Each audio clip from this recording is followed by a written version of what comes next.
everyone, this is your instructor Joy. Thank you for your nice questions, comments, donations, and subscribing. Please be encouraged to keep sending me your questions. A subscriber is working on a Kayser study number 19 and wondering about tremolo. So I will play a little the excerpt so that you see what it is.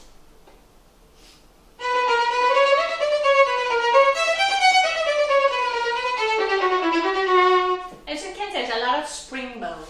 So this particular bow, we call it springing bow. There's many different kind of springing bows. There's a spiccato, collet, or there's also staccato. Well, staccato is not really springing bow. So I will just treat it as all springing bows, whether it's this or that one. So now, as subscribers asked, the tremolo is not exactly the same as spiccato in this case, because tremolos are like this.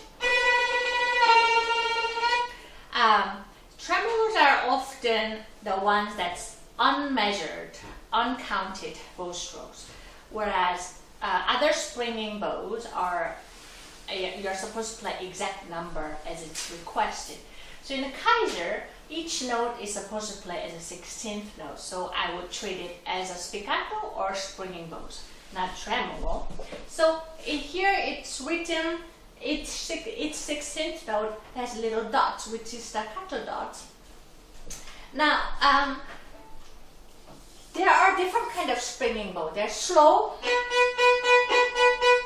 or they're fast one.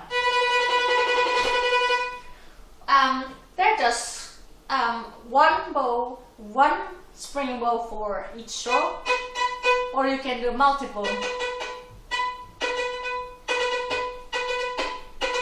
Yeah, like that. So I'm going to talk about those things depending on the speed or times of each springing bow. What part of bow you'll have to do. So first, understand the springing bow. Springing bow, we're doing it, playing with a little physics. So in order to have the bow really good contact, we have to just put the right height of the wrist and then elbow, right? You know about it. Now, simply by lifting your wrist a little higher, we are making the bow a little hard to stay on the string, like this. Yeah, this is normal. This is how you would do, but you raise your wrist a little that way. You're not too high, but just raise your wrist a little so that the bow has natural desire to get off the string, if you want to say it like that. But try not to spring the bow too actively.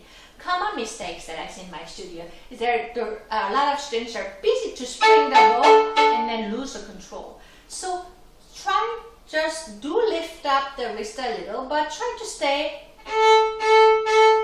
somewhat on the string. And that way you're closer to the string and therefore you will have a little more control. So that's first thing that you want to do that. Then when it's slow, it's more closer to the frog. So when it's fast springing bow, it's more in the middle. The bow is a little curved like that. Often there's somewhere in the middle where the dip is curved here.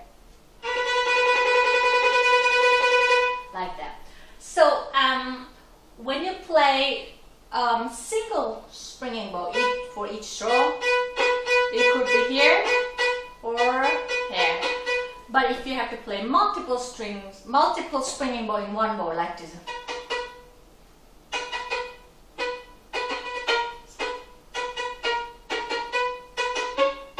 Or like that.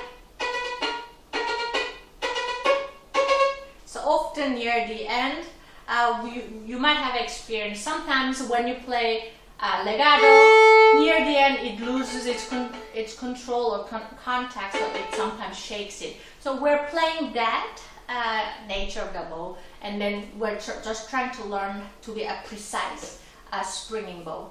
So you can exercise, just throw the bow, see where it springs naturally easy, and then see if you can do 2 each one. So I like to do 1 up bow and 2 down. 1 up bow, 2 down. So if you're done, then you increase to 3.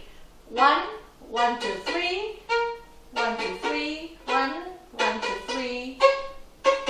See if you can do 4 then. I'm sorry.